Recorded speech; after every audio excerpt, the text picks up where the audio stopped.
Thank you very much. Thank you.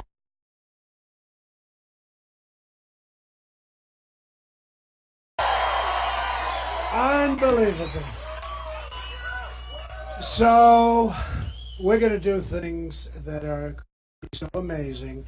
It's like this all over, no matter what. I just got back. Spencer. Do you know Spencer? We love Spencer. Unbelievable people, same reception. It's incredible what's happening, and it's a movement. And I tell it to everybody, it is a movement. There is something happening. We're taking our country back. We're going to get rid of the stupid people.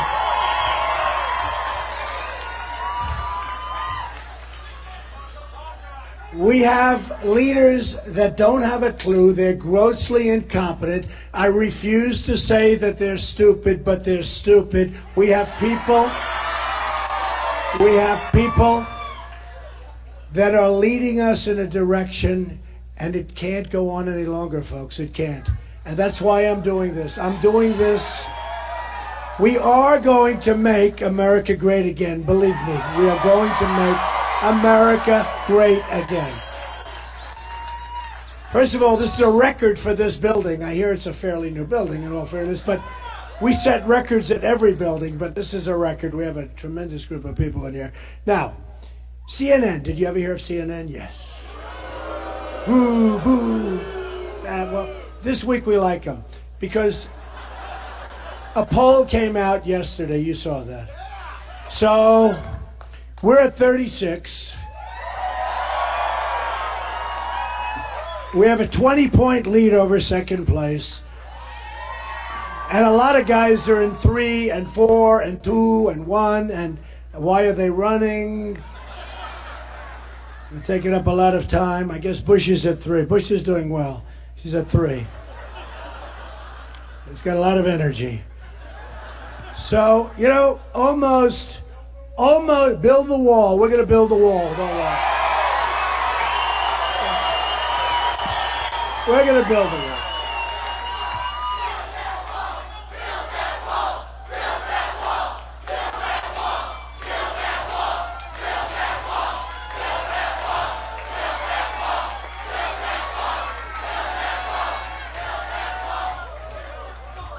We're going to build a lot of things. We're going to build the wall. We're going to rebuild our infrastructure. By the way, the wall, Mexico will be paying for the wall. Believe me. Believe me. Believe me. So we'll talk about the wall. We'll talk about security. You know, it's changed a little bit because over the first period of time, I talked about trade. I talked about China. I talked about how we're being ripped off by everybody in the world, and we are being ripped. We are being ripped off like nobody has ever. You know, what China has done to us is the greatest theft in the history of the world. It really is. If you look at the jobs, the money, the base, everything, they've taken it. And you know what? I love the Chinese. I love everything's fine. I sell them apartments for a fortune, right? The biggest bank in the world is a Chinese bank. They're my tenant. They pay me rent every single month. I don't have to worry about the rent not coming in, right? But their leaders are too smart. They're too sharp. Our leaders don't have anything going.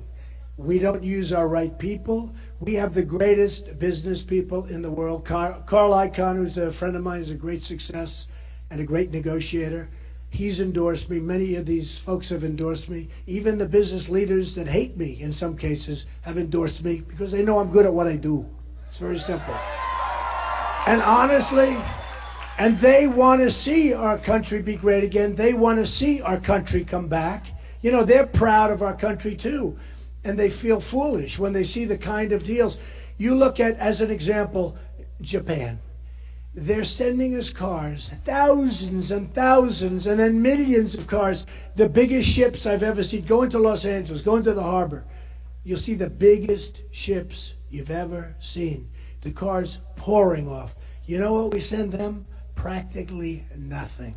It's a one-way street. We owe Japan $1.5 trillion. It's like a magic show. They take our jobs, they take our money, and we owe them money. You say, how does that work? Now, China, we owe the same thing. It's very interesting. We owe them 1.5 trillion, not billion. We owe them 1.5 trillion. Okay. So they take our everything. But we're going to change it around. So with China, almost 400, think of it, almost $400 billion a year in trade imbalance. That means $400 billion in trade. We can't go on like this. Japan, $75 billion a year. Mexico, $45 billion a year, and that doesn't include drugs going back and forth. You can probably triple it. You want to know the truth. Did you ever see the wall they have? It was in one of the magazines where the wall's like this, and they built a ramp to go over the wall. Little ramp. Okay, I'm really good at building, I want to tell you. They build it. We're going to have a wall. By the way, that wall, I got to make it good. It's going to be really big. It's going to be really powerful. You know why, right? Because it's going to be so beautiful to have to make it artistically beautiful. It's going to be the most beautiful wall, much nicer. The Great Wall of China is think of it, 2,000 years old, right? He knows, he's a student. 2,000 years old. It's 13,000 miles long. Ours, we actually need a little more than 1,000. It's 2,000 miles, but we need a little because we have a lot of natural barriers. So we can't do 1,000, but 2,000 years ago, a much bigger wall. It won't be bigger than mine, by the way. Mine's big. In fact, I'll make sure that mine's at least 1 foot higher than the Great Wall of China. Okay? 1 foot. I do that with buildings. I do that with buildings. You know, in Chicago, I built a great building, and it was going to be the tallest building in right? Right? Oh, yeah. I didn't even think about it. Yeah, a lot of you people use that building. It's a great building. Right on the river, beautiful, best location. I went in, I built it. In bad times, I got it built, came out, it's wonderful. But, you know, that was going to be the tallest building, and then the World Trade Center hit.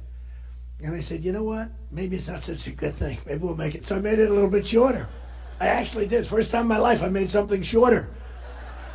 After the World Trade Center, which was done by disgusting people. You know, when they attacked Pearl Harbor, at least they attacked the military, right? The Japanese attacked Pearl Harbor. They attacked at least, now it was a sneak attack, it was disgusting, but at least they were attacking military. World Trade Center, they attacked civilians having breakfast. They attacked people in office buildings. They attacked people in a hotel. And I'll tell you what, folks, we're going to be so vigilant, we're going to be so careful, we're going to be so tough and so mean and so nasty we have to be. Sure.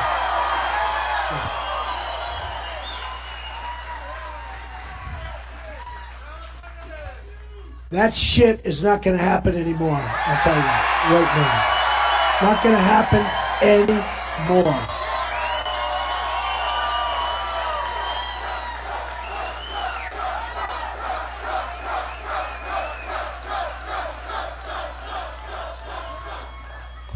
So, you know, I wrote a book in 2000, The America We Deserved, and it was, you know, good book, but it doesn't do as well as my business. My business books are all bestsellers. I mean, they do great. When I wrote about political in 2000, although the new one, right?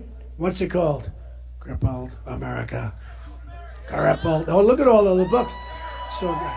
But I wrote a book, The America We Deserve, and people viewed me more of a businessman, but I've always been very political, and I've always watched, and I wrote about Osama bin Laden in that book. That was 2 years before the World Trade Center, before he knocked the World Trade Center down. But I wrote about him in a book. And a couple of the political people that are back there, but a couple of the political people said, he actually wrote about this guy before he knocked down the World Trade Center. I've been watching, okay? I do watch. And we have to be very, very vigilant. I notice that now, you know, when I talked about the mosques, hey, look, I have great respect for religion. But some really bad things are happening, okay? And I took a little heat. Well, I always take heat. And then ultimately, they come around and they say, you know, he was right. Think of it. When I announced, right? When I announced, I talked about illegal immigration. Oh, did I get heat. Rush Limbaugh said, he has taken more incoming than any human being I've ever seen. And then he doubled down. I said, no, it's actually much worse than I said. and then you had Kate in San Francisco, and you had Jamil, and you had a woman, a 66-year veteran, 66-year-old veteran, raped recently by an illegal immigrant in California, and raped, sodomized, and killed. And you know what, folks? It turned out to be a much bigger problem than I was even talking about. And it really, I mean, you know, I don't know what took us to this level where we are right now. And we're all in it together. But it's been an amazing thing. But one of the things was illegal immigration. And if I didn't bring that up, I don't even think you'd be talking about it. I really don't. I don't think you'd be talking about illegal immigration. And now I watch these characters that I'm running against. Some are nice, some I like. But they're never going to be able to do what Trump does. I will tell you. They never do.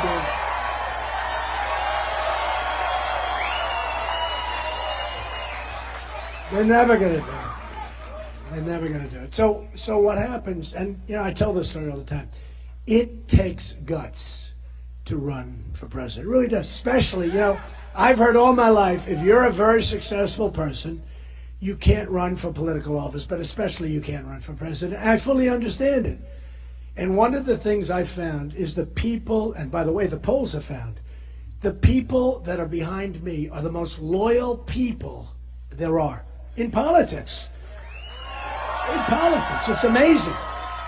But the people that are backing me, and they've done studies, I guess we have, like, by far the highest. Like, in all fairness, I like Ben Carson, he's a nice guy, but do you see the way they've deserted him? By the way, as long as they're deserting him, come on over to ours, right? Huh? No, but they deserted him, and they desert these other guys. This guy Kasich from Ohio, I'm beating him in the polls in Ohio. He goes out, he does, you know, he does an ad. So wrong. It was such an incorrect ad. But he does an ad, and it's terrible. He'll take a little phrase here, a little phrase there. And I said, well, I wonder why they're doing that. Because he's gone down, he's tanked everybody that's attacked me. And he just tanked, by the way. Everybody that's attacked me has tanked. Wouldn't it be great if I were the head of the country?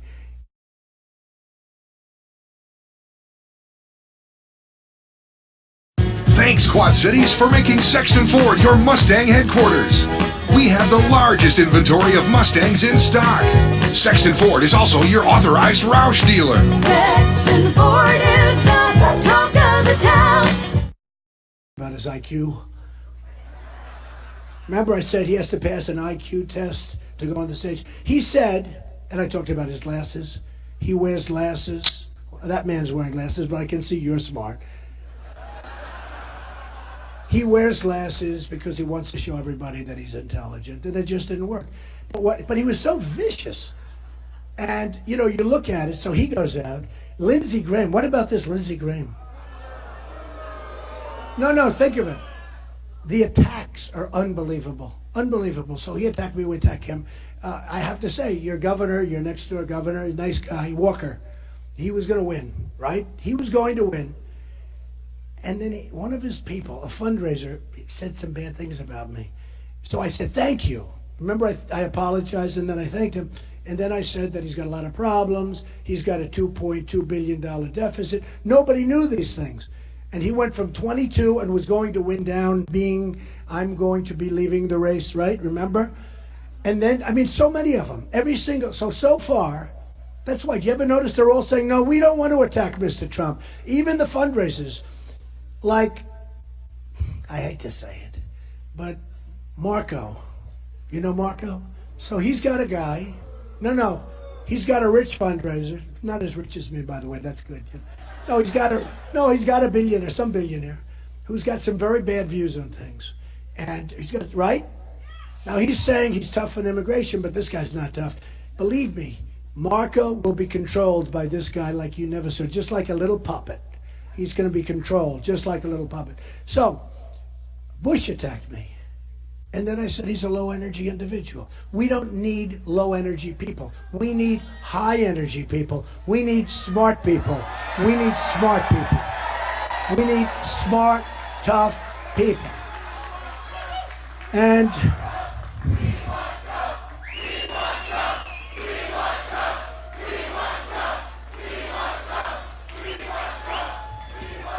you know, I have to just, it's like this all over. It's like this all over. Dallas, Texas, In 3 days, we fill up the Mavericks Arena. We actually filled it up in 1 day. Mark Cuban called. He said, "Do you want to use the arena?" I said, "Yeah." It was Thursday. I said, "When can we use it?" Monday. I said, "How many seats do you have in there?" 20,000. We filled it up immediately, long before Monday.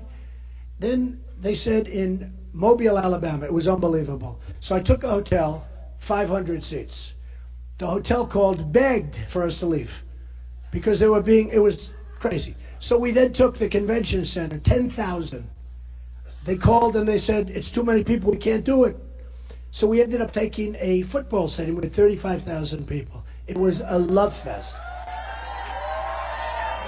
True. In Oklahoma, we had 20,000 people. It was incredible. But all over, we go to New Hampshire, all over. It's every single venue is packed. I mean, the only thing that stops the size of the crowd is the size of the venue. But New Hampshire's been unbelievable. You know, look at this, Iowa. Up in Spencer, they broke their record. Their all-time record. It's been there, how long? A long time, that arena, right? It broke their record.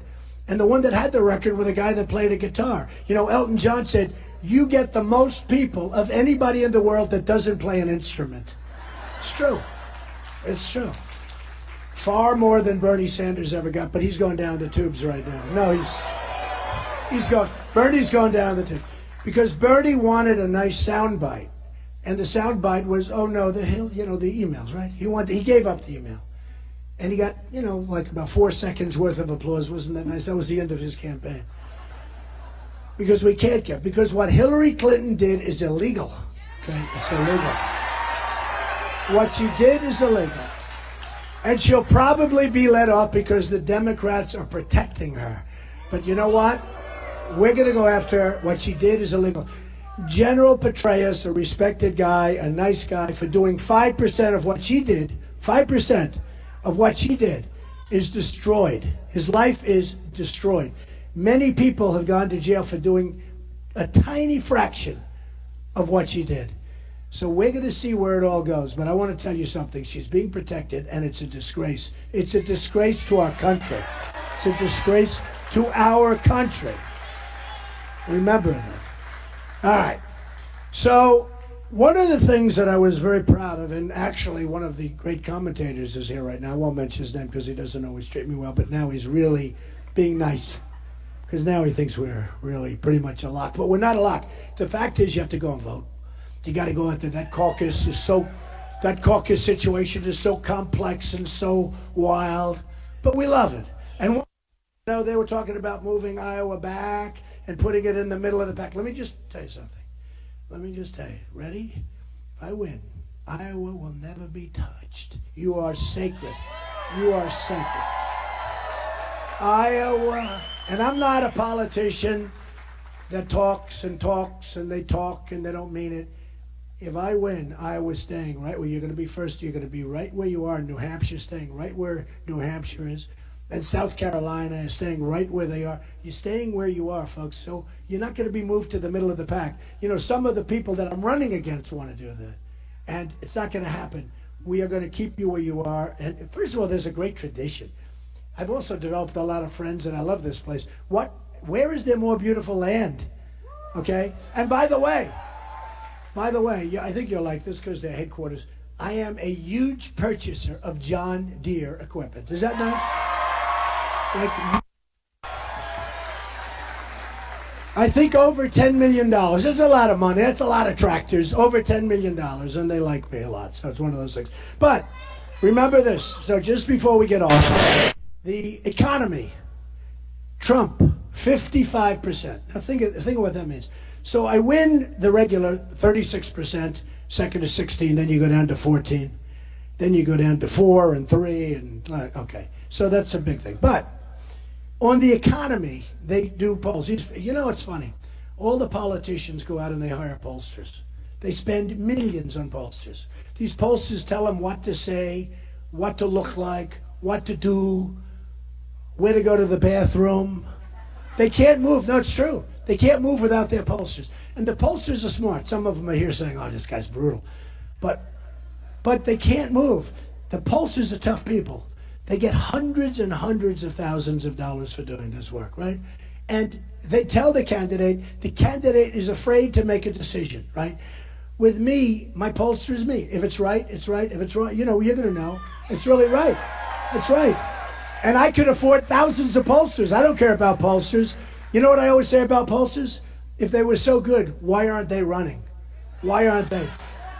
Do you remember when Bush was asked about was the Iraq war good or bad not so long ago? Was it good or bad? And he said, it was good. No, it was bad. It took him 6 days before he got out the right answer. And the same with the other candidates, frankly. So it sort of amazes me because we're going over the polls, and I don't think I've ever said this to a group, but they talk about pollsters, and every 4 days, these guys spend millions of dollars on polls. I've learned more about myself by reading these polls. It's true. ABC, Washington Post, CBS, New York Times, NBC, Wall Street Journal, and then there's about 70 in between there. They have so many polls. And you learn about yourself. We like Mr. Trump's hair. We don't like the way he dresses. Actually, usually they don't like my hair, but they do like the way. But you learn so much. And after the first week, because again, I've only been doing this for about 5 months, right? Who knew this was going to happen? Who the hell knew this was going to happen? But I said to myself, and I actually asked my people, why do they hire pollsters when every week is massive? And you got to see these polls. They do things. They get it for free. Why are they paying for it, right? So one of the things that came in the CNN poll, that on the economy, Trump is 55. Everyone else is like not. I mean, when you have 55%, you have 55% with 15 people. Who ever heard of a thing like that? I think it's actually probably, honestly, never happened. But we have 55% on the economy. Slightly important topic, right? The other guys are down at 6, 5, 8, 9. On illegal immigration, I'm the king. 48%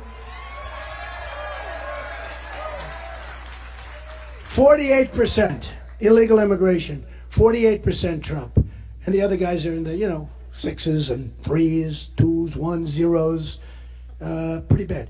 On the budget, thing called the budget of our nation. I'm at 51%. The other guys are nothing. On foreign policy, I totally dominate, and which is a little strange because they said, well, but I know a lot about foreign policy. I'm the one that said attack the oil 3 years ago. Have I been saying it for 3 years? Attack the frickin' oil. Right? I'm saying, attack the oil, you dumb people. First I said, you got to attack the oil. But I actually said something else. I said, attack the oil, take it, and keep it. Right? And I said, take the money, which is massive, and which is funding ISIS. Okay? They're making $1 million a day that we know of. That means they're making more. Take the money and give some of it to the families of the soldiers that were killed in Iraq and Afghanistan and Syria. Give some of the money to the vets that were over there. And to the greatest people, the wounded warriors. I've gotten to know so many wounded warriors. These people, they have been so devastated. And they have a bigger smile on their face than I ever have. I mean, these are the most incredible people. And give them some of that money. Because they deserve it, okay? They deserve it. We sent 2,300 Humvees over. You know that, right? I tell about it all the time. These are the finest in the world. Steel-plated, steel bottoms, steel sides, impenetrable. If you hit a mine, you get a little bump, but you're okay. Our soldiers didn't have that. We gave them to our allies. Allies. Now, here's what happens with our allies. Boom, a bullet gets shot. They all run out of their Humvees. The enemy comes, takes them, and that's it.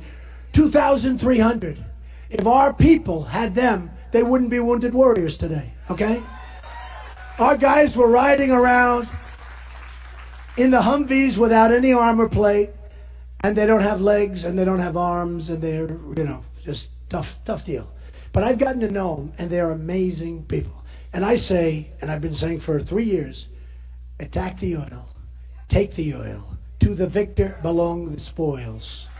You know, to the victor belong the spoil. I say take the oil, and we'll have plenty left over for us too. But it's just so disgusting what's happening. And actually, one of the reasons, and I find this hard to believe, but one of the reasons the wall wasn't built years ago, environmental impact statement. Can you believe it? No, can you believe it? One of the reasons, now this one I find hard to believe, but you've all read it and heard it. One of the reasons I hear that they didn't want to attack the oil is because it will affect the environment. Can you believe this? No. Can you? These people are just... Give me a good word. What's a word? She says idiot. Isn't it sad? The best word is stupid. Right? The best word. I tell you, I always used to use incompetent. It's not strong enough. It's not strong enough. So anyway, look. So a lot of things will change, and we're doing something that, I mean, they're saying it's never been done before. What's happening here has never been done before. Because everywhere we go, it's the same thing. It's packed houses, but more importantly, it's love. There's love. They're the same.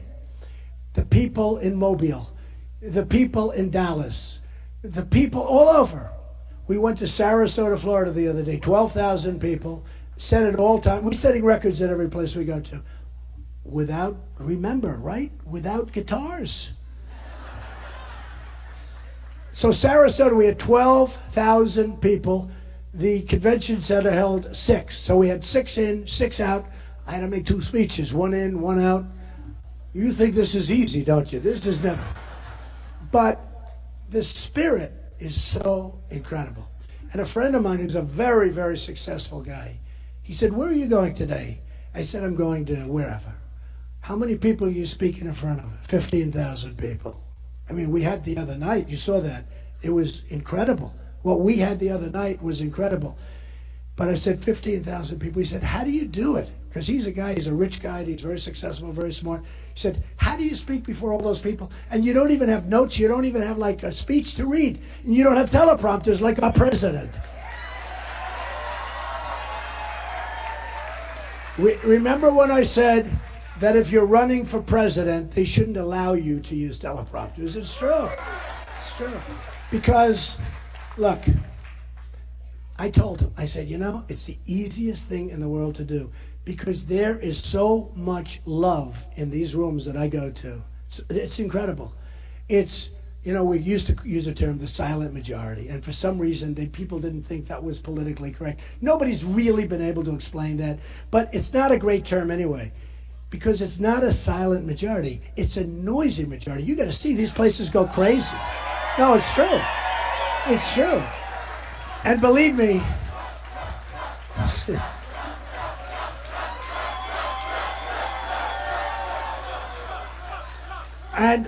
and believe me, people know, and the other side sees what's going on. Part of the poll, of the Fox poll that just came out, is that Hillary Clinton easily gets beaten by a guy named Trump. Easily. And let me just tell you something. Hillary Clinton will be easy. I think she's going to run because I think they're going to give her a free pass. There is a statute of limitations, by the way. You'll figure that one out later. But you know what I mean, right? Statute of limitations. But Hillary Clinton, she doesn't have the strength and she doesn't have the stamina to be president. Telling you. I know her. Do you ever notice? She goes out, and she makes an appearance. They negotiate with these characters back here, who are among the most dishonest people in the world, by the way. The media. They're among the most, I'm talking about the media.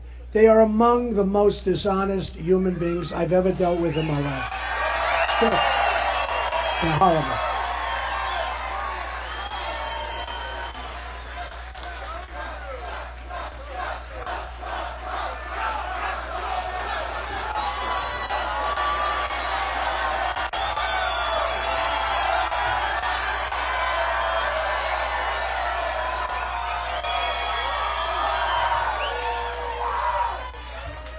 But did you ever notice that Hillary Clinton, she'll go and they'll negotiate with the press for, I hear it's brutal, I don't negotiate with the press. Whatever they ask me, I do whatever.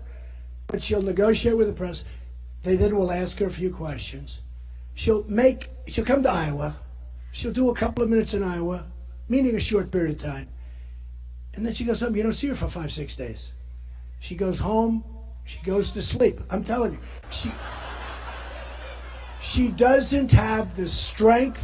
She doesn't have the stamina.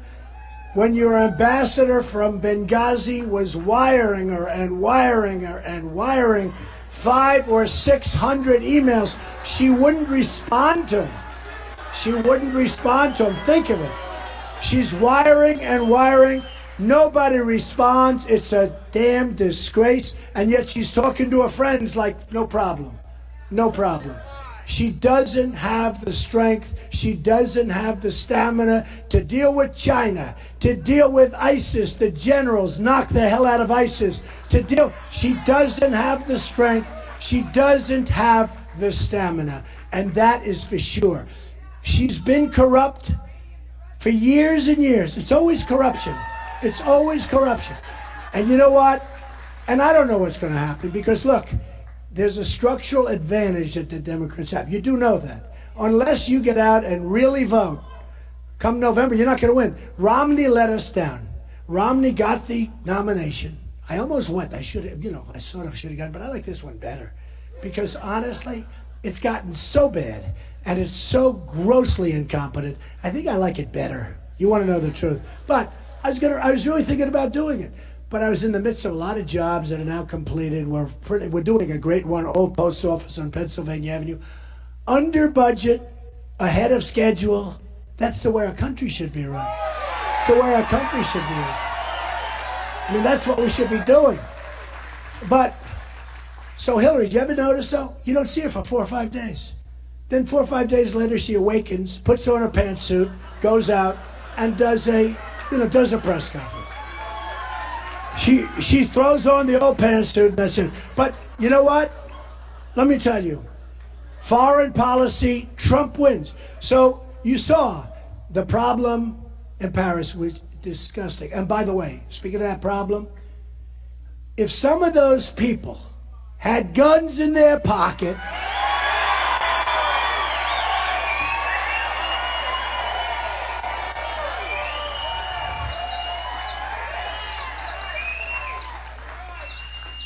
if they had guns wrapped around their ankle, if they had guns someplace on them, and if they knew how to use them even a little bit, you would have had a whole different story in Paris, I'll tell you. And about what happened to us just now with the two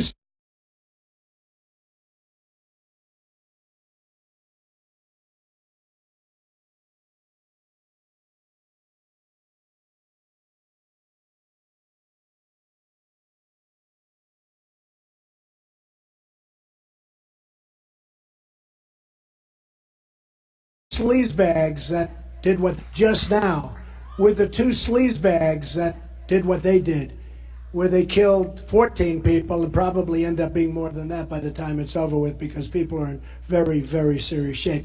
But if there were a couple of people in that room that had guns, if this guy here or this guy here or that guy or that woman, if you had guns, would have been a different story, right? Nobody had guns. If a little while back, how about we had two great, really talented soldiers, phenomenal marksmen, and they had a gun-free zone on a military base. And this guy walks in, and our soldiers are told to stand down, no guns, and they get killed. He killed 6 of them. And then we had the school recently where gun-free, by the way, you know what a gun-free zone is? That's like meat to these animals. That's like meat.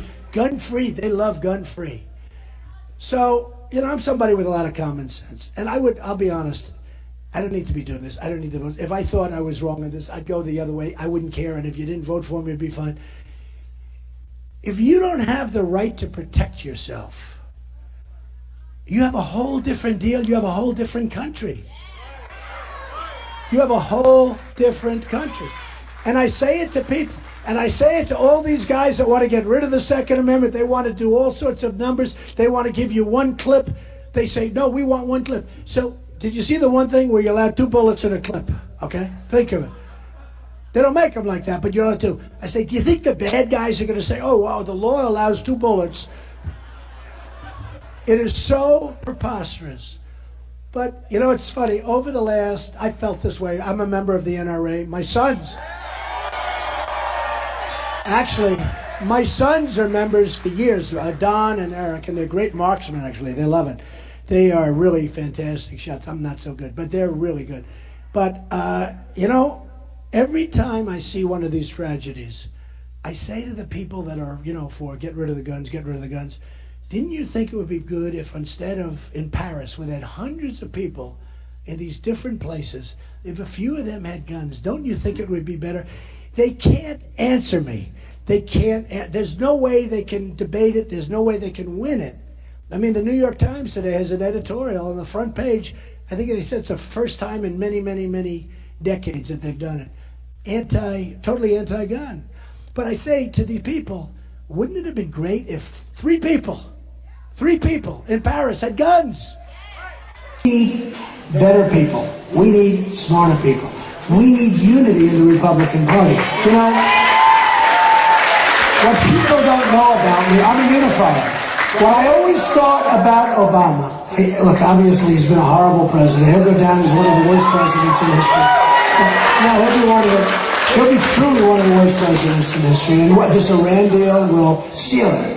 Because that is one of the worst transactions of any kind I've ever seen. They get $150 billion. On top of everything, they take over Iraq. They got plenty of money to do it. And they don't need nuclear anymore. They can buy it. They got $150 billion. How about where they self-police? So they'll call up, we think you're doing something over there. Well, we'll go check. Mr. President, I really promise we're not doing this. And then they have the 24 days for, frankly, less important sites. And the 24 days doesn't kick in until after a process. And then we don't even get up for $150 billion and a loss of every single point. We don't even get our prisoners back. And I will tell you, our prisoners, if I get elected, will be back before I ever take that office. I promise you. I promise you. I promise you. They have taken such advantage of us. And they're great negotiators. You know, the Persians have always been great negotiators. They have taken such advantage of these amateurs like John Kerry, who doesn't know what the hell he's doing.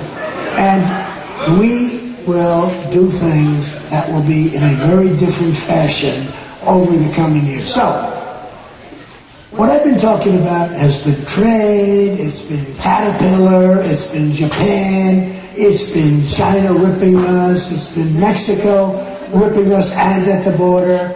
It's been everything, but it's been very economic. And then when the Paris attack hit, which was a tragedy, everybody said, oh, Trump is going down now. He's going to go down. The poll comes out, bomb, I'm up. Then the CNN poll comes out, I'm up even more. Because people want strength. They want somebody that knows.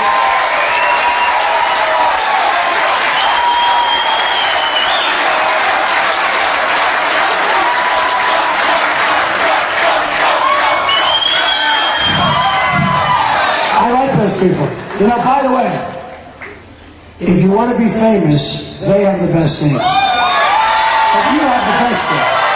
But if you want to be famous, they have the best thing. You're going to all be very famous. You'll watch yourself on television. I'm the only guy who makes the speech. You have all these crazy cameras now. But I love you too, darling.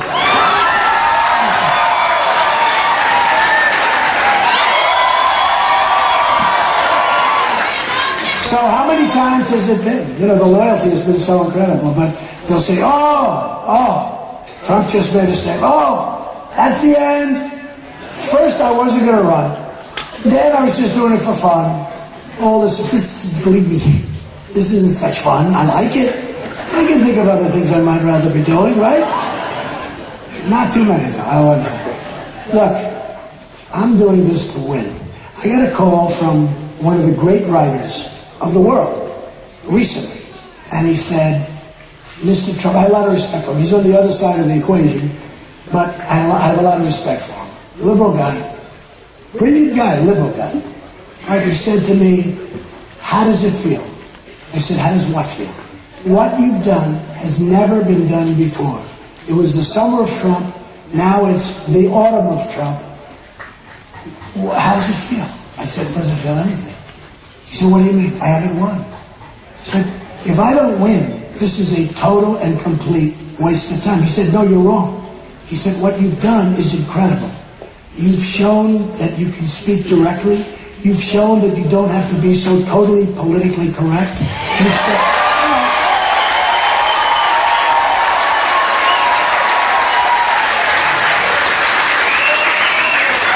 he said, you've shown a lot of things, but he said, what you've done, never been done before. I said, I disagree.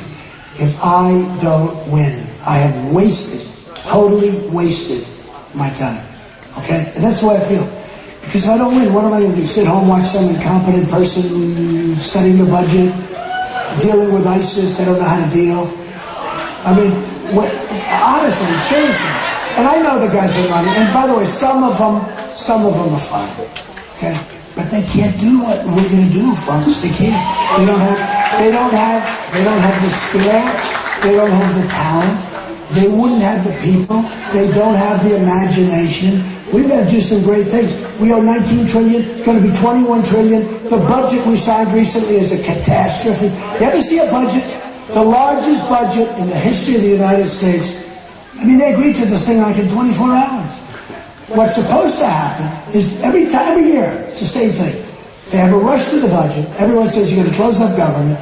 Don't they understand that Obama would never close the government? Because nobody cares who the speaker is. Nobody cares who anybody is. The only one that's going to be hurt by closing up for a little while is the president. When they write about it in 50 years, it's another arrow for Obama, where he was a terrible president, okay? They're not talking about the speaker, they're not talking about... But we had Speaker Boehner, you know, I've always liked him personally, but I disagree with what he does. He came out a couple of weeks before he left. He said, we will never close the government. Well, once he said that, it's over. Now, I don't want to close government. You know, hopefully I would never have to close the government. I don't like it. But you don't say that because you lose all your points. Once you do that, it's like Obama, they talk too much, all of these guys. We're sending 50 of our finest over to Iraq, probably Syria, but we're sending 50. So he gets up at a news conference to announce 50 people, our finest soldiers, are going, they got a target on their back. Why does he have to say it? When we should have never been in Iraq, I said, I'm the only one, out of all of these folks, including Hillary, who was all, you know, she voted yes. And I'm more militaristic than anybody in this room, except for that guy right there. That guy looks he looks like he's a seriously militaristic. I am more military, believe me. And I said it. We're going to make our military so strong, so powerful, so incredible. Nobody's going to mess with it. Nobody. Nobody.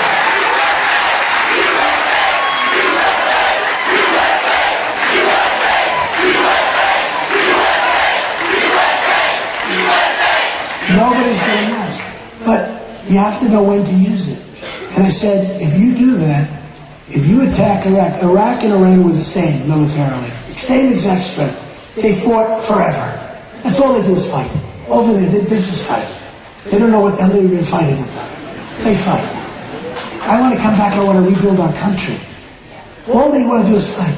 And I said, if it turned out that, you know, they had no weapons of mass destruction on that, which makes it even worse. But look, they go in, they fight, boom, boom, they rest a couple of years, they fight. I said, if you take out one or the other, in this case, if you take out Iraq, and we obliterated the place, I said, the other one is going to take over the whole Middle East and take over Iraq, where Iraq has the second largest oil reserves in the world. Okay, a lot of people don't know that.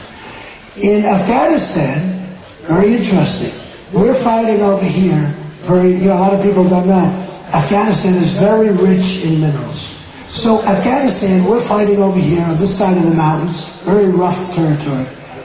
And China is over here with their shovels and their excavators taking out all the minerals. So we're fighting and they're taking out the minerals. China is taking much of the oil that we're talking about in Iraq. China is by far the biggest customer. We don't know what we're doing, okay? We don't know what we're doing. And we've got to stop it. We've got to stop it, and we've got to stop it fast. And it's so easy. It's common sense. It's so easy.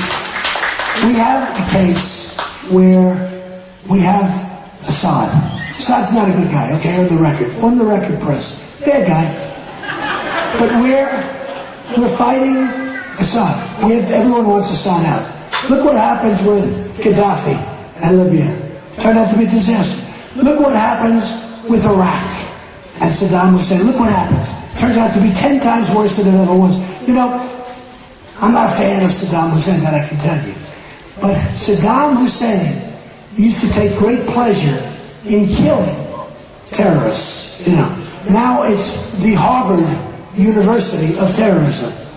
You go to Iraq if you want to be a terrorist. You want to be a terrorist? Iraq, great place. Go to Syria. But Saddam Hussein used to kill everybody that was a terrorist. So we take out Saddam Hussein. What the hell have we done? What the hell have we done? And we leave, and we don't even get anything. So now I say the other day, I say, well, look, here's what we have. It's a chess game. But we have people that don't know how to play chess. And Lindsey Graham, you listen to this guy, he wants to attack everybody at one time. He doesn't, and he's not a smart man, believe me. And he's always sitting with John McCain. Did you ever see that? What are they, the Bobbsey twins? They're always together. And you know, the last poll that came out, he has 0.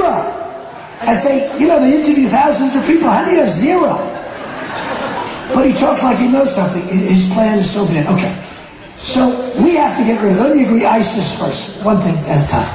So ISIS is fighting Assad. Assad hates ISIS. They're fighting. We come along, we want Assad out, and we want ISIS out. Now, if we attack ISIS, and as we attack ISIS, Assad can't believe how lucky he got. But we want to attack him also. Now, you have Iran, who's now a new power because we made him a power overnight. But more importantly, you have Russia on the side of Assad. So, we're going to attack Russia. I don't know, somehow Syria and World War III don't go along great to me. But more importantly, I want ISIS. These people are cutting off our Christians' heads, our Christian brothers' heads. They are cutting off the heads of people. We haven't seen this since medieval times. We haven't seen it since medieval times. You're right about that, what's running around. But we have to attack one at a time. We got to knock out ISIS. We'll worry about that later. We got to knock out ISIS. And actually, a couple of people on the Democrat side have said something very similar to me. They took a little heat, but everybody that talks to them, you watch the debates, they win them so easily. Bottom line is this. We have a military. We don't have the right people leading our military. Our military people go on television. They talk. Our president said when we're leaving Iraq. You remember that? Not only did he say we're sending our soldiers, 50 men. You know the funny thing? He did it because he thought it would be good publicity. But when he said 50, it wasn't enough people. So he got criticized for sending so few. But he also said, a few years ago when he's leaving Iraq, you remember? He gave an exact date. And I said, that must be camouflage. He must be kidding. Because nobody could say that. So the enemy pulled back. And they said, hey, wait a minute. You know, you hear that they want to be killed. They don't want to be killed. Honestly, they're chicken shit. They don't want to be killed. It's all true. They don't want to be killed. Just like this guy, you know, they had an escape plan. They had a big escape plan, right? Because they didn't want to be killed. Didn't the police do a great job in California? They really did. And you know what else? They did a great job in France. Not easy. They did a great job in France. They did a great job. We have got to start honoring and respecting our police. We've got to do it. And, you know, you're always going to have some bad apples. And the sad part is everything you see on television, it's always the negative stuff. And you're going to have bad stuff. It's such a tiny fraction of what really happens. And the one thing is the way they captured these two people, these two animals, the way they captured, and the way the mother is in the apartment. They've got all sorts of bombs, pipe bombs, all sorts of crap all over the apartment. The mother didn't know anything. Oh, I didn't see it. I mean, it's not like it's a Trump apartment, which is so big you can do it, right? This is a small apartment. And then you had somebody that also didn't want to do it because they thought it would be, what was the word they used, right? What? No. Why? They didn't want to do it because they knew there was something wrong. They saw people carrying very strange things like a gunpowder and pipes, and the pipes were only this long. You need a lot of pipes to do your bathroom when they're this long. And they saw it and they knew it, but they didn't want to profile the people. Who are these people? Who are people that can be so stupid to do that? Who? So they were Democrats.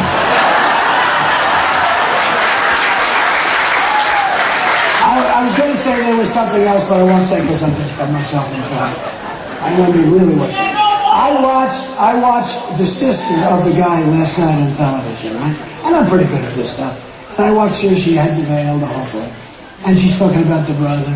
First of all, her brother was killed a few days ago. She's done it all. I mean, she's talking like. In fact, she said, "I think I have to go now. My time's up." And you never said, right? So matter of fact. I thought she was lying so much. I'm good at this. I thought she was a total liar. I watched her being interviewed last night, right? She lied about him. She didn't know. Oh, she didn't know he felt this way. She knew. And a lot of other people knew too. And we better be vigilant. I was watching some of these people that I'm running against, and all of a sudden they're talking about vigilance. I was using the word. They're talking about the same things that I said a week ago. Took heat for but didn't change. I don't change. Whatever it is, it is. Now they're saying it. They're saying it. Just like the illegal immigration. I didn't change. Now they're all saying it. But we've got to be vigilant. We've got to be tough. We've got to be smart. And when people know what's going on, and when we know they know what's going on, and when wonderful, beautiful people die for nothing, for what? These are animals that walk into a room and shoot everybody. Those people that knew have to pay a big, big price. They have to pay a big price.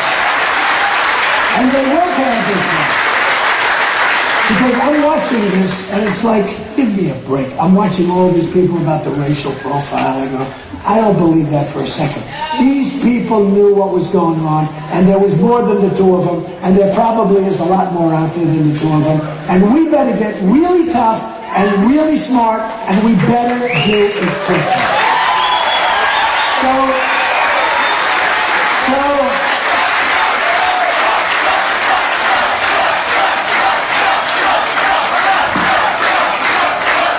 just in conclusion, I have to say this, look, we have a country that I love, a country that's much different than it was. We have a Sergeant Bergdahl who is a dirty, rotten traitor. 6 people were killed. 6 people going out trying to get him back. 6 young, great people. I watched the mothers and the fathers talking about it. They knew he was a traitor when they made the deal. And yet Obama and his geniuses made a deal. Sergeant Bergdahl, a dirty, rotten traitor, for 5 guys that they've tried to get for the last 9 years out of Gitmo. But they've tried to get him for the last 9 years. And now they have him. And they're back on the battlefield trying to kill everybody. And if they get the chance, they'll be trying to kill you and all of us. We can't run things like this anymore. So the one thing that has taken place, and it's been really something that I've appreciated. Every time things get worse, I do better because people have confidence in me. I can only tell you this. No, I have confidence. I can only tell you this, and I said it. Trade, don't worry about it. Take care of it. I used to spend a whole hour and a half talking about, don't worry, just do me a favor. I got the best. We will do so great. Obamacare terminated. We're going to fix it. It'll be fine. We're terminating Obamacare. We're replacing it with something that's going to be really good. It's going to be good. So many other things. Our military is strong. I told you, our vets are going to be taken care of. They're going to be taken care of like they should. We have a plan in. But we are going to be strong, and we are going to be vigilant, and we're not going to be pushed around, and we may not be so political. You know, I went to an Ivy League school. Good student. I went to a great school. Always fun. I can be more politically correct than any guy in that stand back there, and I guarantee I'm a lot smarter than all of them. But what happens, let me just tell you, what happens, and it's a problem, it's such a long route. It's such a long, circuitous route. We gotta move. We gotta move fast. We see things wrong. So when I talked about the mosque, they said, oh, what the? I said, well, where is the problem? There's something bad happening, folks. There's something bad. And now other people are saying, okay, maybe that, but there's something bad happening. So we have to be careful. We have to be strong. We have to be smart. I'll tell you this. I hope come caucus time you're going to be there and you're going to be voting, because we can't do it. And I'm always saying, and I'll say it very strongly, if I win, I will get in. I will work so hard.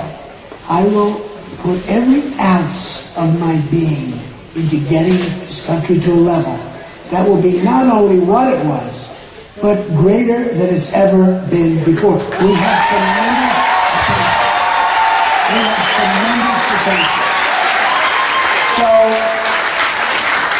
we're going to make America great again, but we're going to make it greater than ever before. Good luck. Big day coming up. It's called February 1st. Big day. And I only promise we will do a fantastic job for you. And you are my bosses, not the special interests, not the lobbyists, not the donors. You are the boss. Thank you. Thank you very much. Thank you very much. Thank you.